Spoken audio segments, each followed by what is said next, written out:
সম্মানিত দর্শক, আসসালামু আলাইকুম। দেশ ও প্রবাসে এই মুহূর্তে যারা আমাদের ইউটিউব চ্যানেল ক্লিক করেছেন তাদেরকে প্রীতি ও শুভেচ্ছা জানিয়ে শুরু করছি আজকের অনুষ্ঠান। দর্শক, আমরা দেশের প্রত্যন্ত অঞ্চলে গিয়ে অসহায় মানুষের কষ্টের কথাগুলো তুলে ধরার চেষ্টা করি। এমনই একটি জেলায় এসেছি, লক্ষ্মীপুর জেলায়। একজন অসহায় বোন আমাদের ক্যামেরার সামনে বসে আছে, শোনাবো তার কষ্টের কথাগুলো। তার হাজবেন্ড 6 বছর ধরে তাকে ফেলে কেন চলে গেল, 4টি সন্তান দেখে। 20 বছর একটি সংসার করার পরে হঠাৎ করে কেন তার স্বামী পরকীয়া করে তাকে রেখে চলে গেল। চলুন দর্শক, এই বোনটির কাছ থেকেই শুনি। আসসালামু আলাইকুম। আসসালামু আলাইকুম। ওয়ালাইকুম আসসালাম। আপু ভালো আছেন? হ্যাঁ, ভালো আছি আলহামদুলিল্লাহ। আপু আপনার নামটা কি? আমার নাম রন্না আক্তার। ঝর্ণা আক্তার। ঝর্ণা আক্তার আপার গ্রামের বাড়ি কোথায়? আমাদের গ্রাম বাড়ি জোকসি। জোকসি জি। থানা জেলা? লক্ষ্মীপুর। থানা জেলা লক্ষ্মীপুরে। জি। আচ্ছা আপা, আমরা আপনার ক্যামেরা অফলাইনে শুনলাম আপনার 20 বছর সংসার করেছেন, 4টি সন্তান রেখে। আপনার স্বামী কেন আপনাকে ফেলে চলে গেল? কি হয়েছিল আপনাদের সংসারে? সে আমার পছন্দ করতো না। তার বাবা আমারে বিয়ে করাইছে। বিয়ের পরে বিয়েটা কি পারিবারিক ভাবে হয়েছিল? না, আমার শ্বশুরে দেখে আমারে বিয়ে করাইছে। আচ্ছা। বিয়ে করার পরে ভালোভাবে চলছে, সবার কাছে বলতো এরা আমার পছন্দ না, আমার পছন্দ না। তখন আমার বয়স ছিল কম, বুঝতাম না আমি কিছু। না বুঝার কারণে আমি তার সাথে সংসার করে গেছি। আমার তো বর্তমান যুগে বাবা ছিল না প্রথম। যে আমি কথাগুলো কার কাছে বলবো? এমন ফ্যামিলি থেকে সবাই নিরহ, যে চলে যাই থাকবো কই, ওই জায়গাও আমার ছিল না। মানে তখন আপনার এক হয়েছে বয়স কম, নাবালিকা অবস্থায় বিয়ে বসেছেন, বাবা ছিল না, সেই ভয়ে আপনি অত্যাচার সহ্য করেও সংসার করেছেন। সে আমার বহুত মারছে, রাত্রে ওইটাও মারতো, আমার বরণ পোশাক তো দিতে না, মারি আমার গলার মধ্যে ফাঁস দিয়ে ধরে রাখতো। যখন আমি চিৎকার করতাম সবাই আসে আমার একটু টাইনা নিয়ে বাঁচাইতো। এরকম করতে করতে আমি 20 বছর কাটাইছি। ছেলে সন্তান এর মধ্যে হয়েছে। বহুত কিছু করলাম, কিছু করতে পারলাম না। নিজের ফ্যামিলির দিকে তাকাইয়া নিরূপ হয়ে সংসার করছি, দেখে একদিন ভালো হবে। সে ভালো হওয়ার মতো না।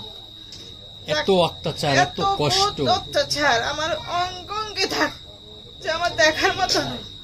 বহুত অত্যাচার করে। সেই লাস্টে যাই পরকীয়া করলো।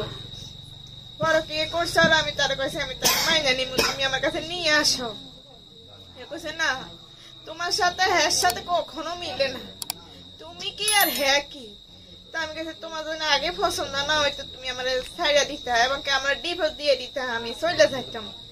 আপনাকে যদি পছন্দই না হতো তাহলে 20টি বছর কিভাবে একসাথে থাকলো? 4টি সন্তান হওয়ার পরেও এত অত্যাচার থাকতো কি? যেমন আসতো, কথাবার্তা মাঝে মধ্যে বলতো, যেমন আমি পারলে তার সেবা সবকিছু করতে চাইতাম, সেটা আর আমার কিছুই ভালো লাগতো না। সমাজের চাপে পড়ি সে আমার সংসার করতে হতো। যেমন পারিবারিক ব্যাপার নিয়ে অনেক ঝামেলা হইতো, অনেক কিছু হইতো, বা আমি কাউকে জানাতাম, জানার পরে করতে আমি কি তার কি মার কি ছাড়তাম নি। তারা আমি আর একটা বিয়ে করবো, তারা আমার ছেলে সন্তান রাখালাই তারা আমি করবো। এখন বিয়ে করে বলে আমি চলে যাইতাম, আমি থাকতে না। এখন তো বর্তমানে মাও নাই, আমি কার কাছে যাবো? আপনার মানে আপন বলতে কেউ নেই? আপনার ভাই বোন কয়জন? কেউ নাই। আমার 2টা ভাই আছে, তারা কোন রকম কর্ম করে খায়, তাদের পেট কোন রকম চালায়, তারা আমার সহযোগিতা করার মতো না। আপনাকে কোথায় কোথায় নির্যাতন করেছে? আমার বঙ্গে শরীরে আমার দাগ আছে। আমার বেশিরভাগ গলা টিভি ধরতো, মাথা বাড়া লাইট দিয়ে ফিরতো, কালো কালো লাইটে গুলাতে ফিরতো। আমি ভালো কথা কইলে সেই আমার উপর নির্যাতন করতো। তার আমার কত সহ্য হইতো না, তার আমার কিছুই ভালো লাগতো না। এই জগটা ফানি নেই, ময়লা দুই আনি রাখি আমি, হ্যাঁ ময়লা সে উড়ে মেলা হয়ে ফেলাই দিত। মানে আপনাকে সহ্যই করতে পারতো না? আমাকে সহ্যই করতে পারতো না। এত নির্যাতন সয়েও আমি ছেলে সন্তানের মুখের দিকে তাকাইয়া রয়েছি। আপনার কয়টি ছেলে? ছেলে 2টি মেয়ে, 2টা এই যে ছেলে এত সুখের একটি সংসার, 2টা মেয়ে হয়, 2টা ছেলে সন্তান হয়েছে। আর আমি আমার ফ্যামিলিতে ছাড় দিছি যে আমি সংসার করতাম নয়। আমার মারে বহুত মারে, ফ্যামিলি সবাই কইতেছে কি করবা, তোমার 2টা সন্তানের সিদ্ধ তৈব। এরকম করতে করতে আমার 4টা সন্তানের মা হওয়ার পরও আমি এখনো সংসার করে সেই লাস্ট পর্যায়ে যাই 12 বছর সম্পর্ক কইরা মহিলার সাথে।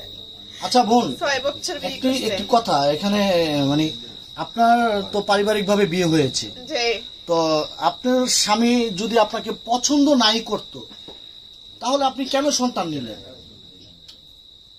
যাই আল্লাহর হুকুম হয়েছে ভাইয়া, আমি তো থাকার ইচ্ছা ছিল, তাই আমি ইচ্ছাগত রাখিছি বাচ্চাগুলা। মানে সন্তান নেওয়ার আগ্রহটা কি আপনারই ছিল না আমারই ছিল? আপনারই ছিল। জি। মানে সন্তান নিলে সন্তানের সে বাবা মানুষ হলে হবে, ভালো হবে। মানুষকে সবসময় এক থাকে নাকি? সে একে রয়ে গেল। সন্তান নেওয়ার পরও সে তার একে পরিবর্তন রয়ে হয়নি। গেল। না, লাস্ট পর্যন্ত সে বিয়েই করলো। তো এই যে বিয়ে করলো, আপনি তো দেখতে শুনতে অনেক সুন্দর, না, তার কথা হয়েছে আমার মতন মেয়ে নেই, সে সংসার করার মতো না। তো সে যারে এখন বিয়ে করছে সে আমার চেয়ে লম্বা চওড়া সুন্দর।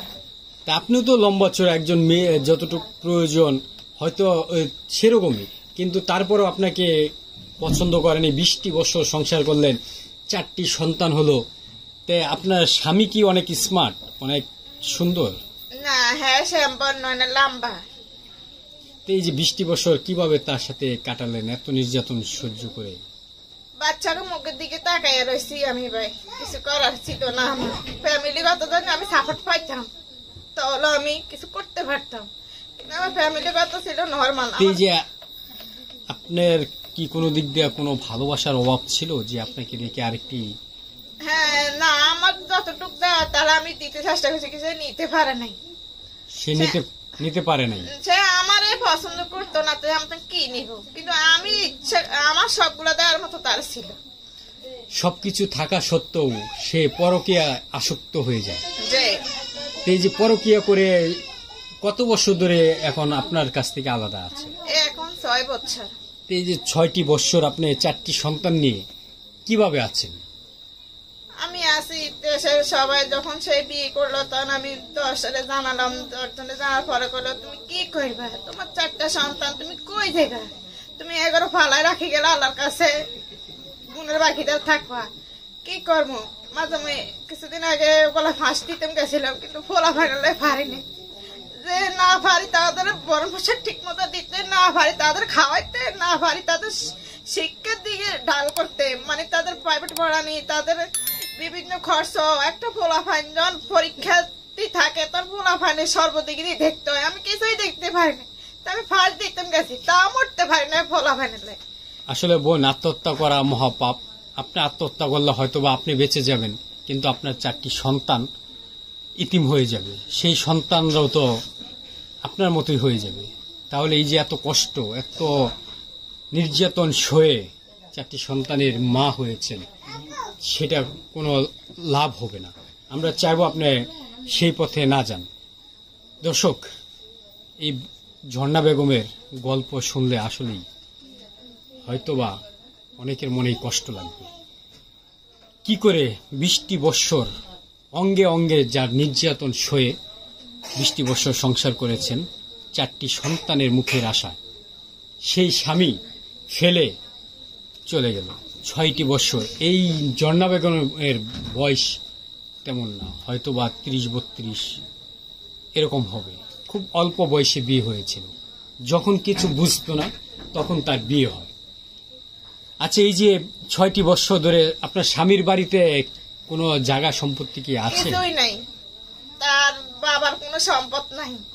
একটা তো ঘর করে বিয়ের আগে একটা ঘর করছে, পুরানা ঘর কিনছিল, ওটা কেনার পরে যাচ্ছিলাম। এখন বর্তমানে ঘরটা খুব ভেঙে পড়ে, পানি পানি আর পানি, বৃষ্টি এলে আমার বাচ্চারা আমার কোলের ভিতরে থাকে, আমি তারা আমার জড়াই রাখি, ঘরটা পড়ে যা রাখি। সবাই শিক্ষাতে বাইরে বাইরে আসো, মরলে এখানে মরবো, বাইরে যে কই মরবো। মানুষের একটা দিক না থাকলে একটা সাইড থাকে, আমার কোনো দিকে নেই।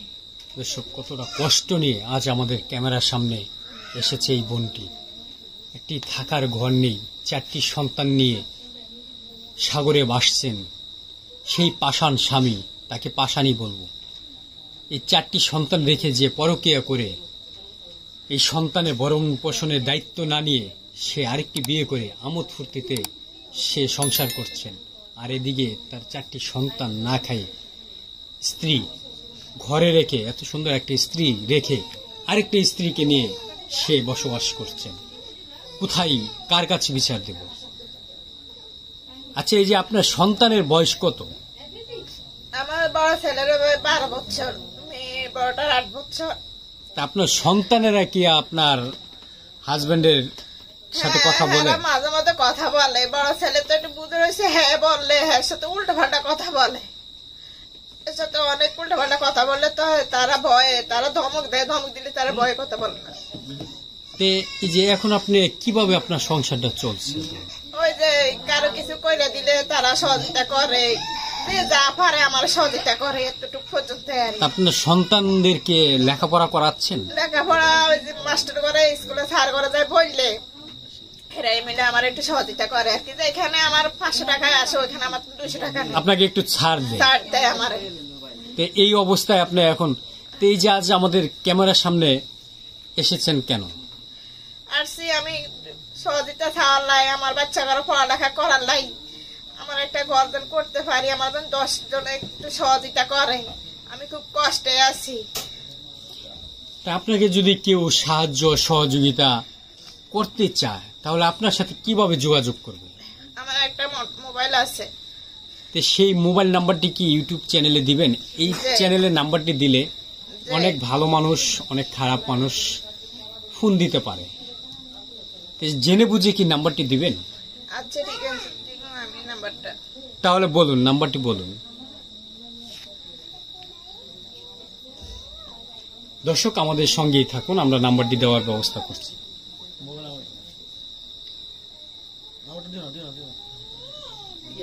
নাম্বার কই?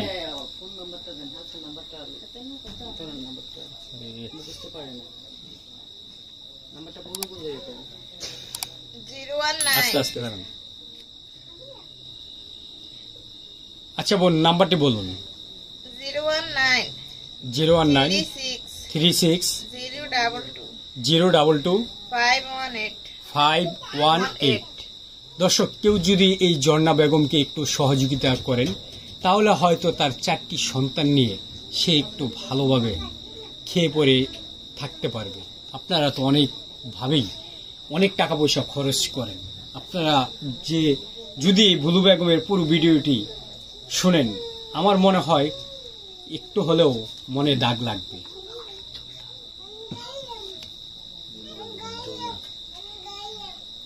দর্শক, আচ্ছা বোন, আপনার আর কিছু বলার আছে? আমার যদি একটু সহযোগিতা করে 10 জনে, তাহলে আমার একটা ঘর করার দরকার। আমার বাচ্চা, আমি খুব কষ্টে আছি, খুব পানি খাইতে আছি গরমেতে, ঘরটা খুব কাটতি রয়েছে, মানে পড়ার মতন। আমি যদি একটু হেল্প পাই। এই যে আপনি 6টি বছর ধরে এইভাবে আছেন, আপনার স্বামীর সাথে কোনো কি ছাড়াছাড়ি? হ্যাঁ, আমার ডিভোর্স দিতে কইছে, আমি দিই নাই তার ডিভোর্স। আপনি ডিভোর্স দেননি? সন্তানের মুখের দিকে তাকাই আমি তার ডিভোর্স দিই নাই। দর্শক, কেউ যদি এই ঝর্ণা বেগমকে একটু সহযোগিতা করেন, তার ঘরের অবস্থা খুবই জরাজীর্ণ। এই যেখানে ভিডিও করছেন এটা অন্যের বাসায় ভিডিও করে দিচ্ছি, তার ঘরের অবস্থা খুবই ভয়াবহ একটা অবস্থায় আছেন। 4টি সন্তান নিয়ে যেই ঘরটি করে দেওয়ার কথা তার স্বামী, এখন তাদের কোনো দায় দায়িত্ব নিচ্ছে না। 4টি সন্তান নিয়ে এই ঝর্ণা বেগম খুবই কষ্টে দিন যাপন করছেন।